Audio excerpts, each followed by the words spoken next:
China as an enemy country or anything, because I have seen that the Prime Minister has invited the Chinese Prime Minister, and they've gone to, they've come to Mahabalipuram or anything.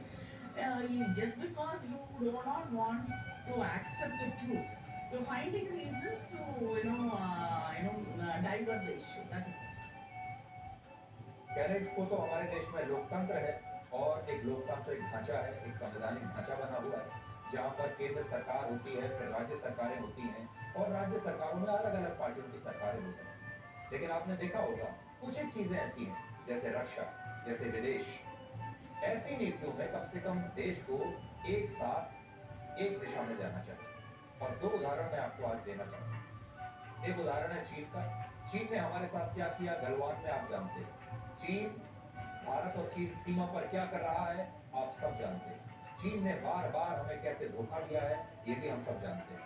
Galwan की घटना के बाद से भारत और चीन के बीच संबंध कितने खराब हो चुके हैं, ये भी आप जानते हैं। और हमारी जो सेना है, हमारे जो सैनिक हैं, वो लगातार अपनी जान पर खेलकर चीन की सेना को रोके हुए कि वो सीमा पार न कर पाए, ये भी आप जानते हैं।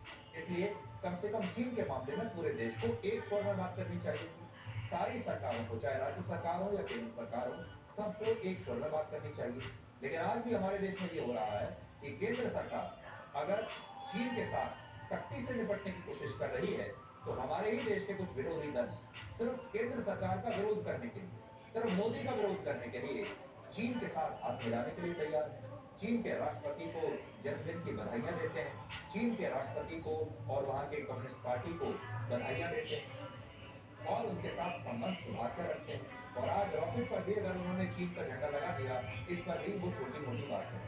दूसरा उदाहरण आप पाकिस्तान का ले सकते हैं। पाकिस्तान भी हमारा दुश्मन देश रहा है, न जाने कितने वर्षों से वो भारत को परेशान कर रहा है।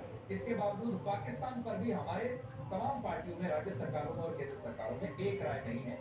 केंद्र सरकार पाकिस्तान से बातचीत बंद कर देती है और विपक्ष की कई जो राज्य सरकारें हैं, वो बार-बार पाकिस्तान की तरफदारी करती हैं। तो क्या इसी का नाम लोकतंत्र है?